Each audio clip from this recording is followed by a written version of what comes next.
শাহজালালের দেশ এই বাংলাদেশ।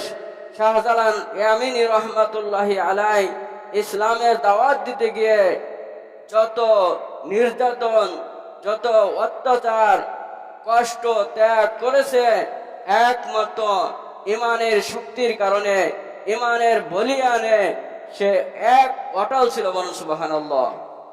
যে শাহজালাল ইয়ামিনী রহমাতুল্লাহি আলাই যখন গড় গোবিন্দর সাথে একটা জায়নামাজে 70 থেকে 72 মানুষ ওই জায়নামাজে পানির ভিতরে উড়িয়ে গেছে। বলুন সুবহানাল্লাহ। কিসের কারণে? তাদের ইমানের পাওয়ার ছিল, তাদের ইমানের শক্তি ছিল, আল্লাহর প্রতি তাদের দৃঢ় বিশ্বাস ছিল, ইয়াকিন ছিল। বলুন সুবহানাল্লাহ।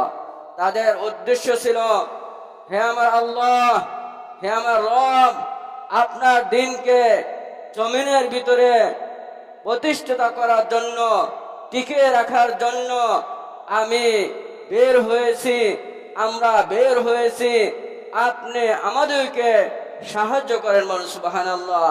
আল্লাহ রব্বুল আলামিন যদি সাহায্য করে, একটা খেজুরের ডালকে আল্লাহ রব্বুল আলামিন তরোয়ালের থেকেও অধিক ধারালো করে দিতে পারে। বলুন সুবহানাল্লাহ। যে মুসলমান তো আমরা সেই মুসলমান, বদরের মুসলমান।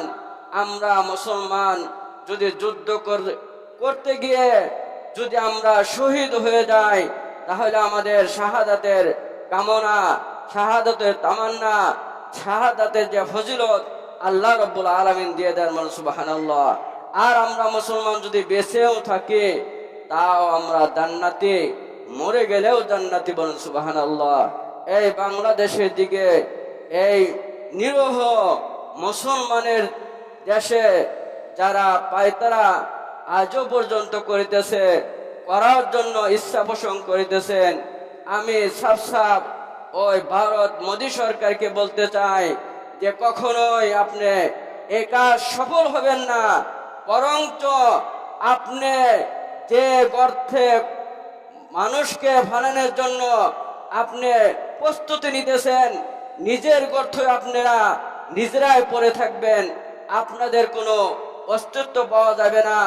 যদি সারা বিশ্বের মুসলমান এক হয়ে যায়, যদি বিশ্বের মুসলমান কখনো যদি এক হয়ে যায়, তাহলে ইহুদি নাসারা মুশরিকদের দলেরা কখনোই টিকে থাকতে পারবে না ইনশাআল্লাহ। যে আমরা আজ থেকেই প্রস্তুতি গ্রহণ করব, ইমানকে মজবুত করব, ইমানকে শক্তিশালী করব। ইমানের বলিয়ান যদি আমাদের থাকে, ইমানের শক্তি যদি থাকে, সেই শক্তিতে আল্লাহ রব্বুল আলামিন তো তাকে আছে, দেখিতেছে। আল্লাহ রব্বুল আলামিন বলেন, হে বিশ্বের মুসলমানেরা, আমি তো সব সময় তোমাদের সাথে রয়েছি, তোমাদেরকে সাহায্য করার জন্য, তোমাদের সহযোগিতা করার জন্য আমি প্রস্তুত রয়েছি। বলুন সুবহানাল্লাহ।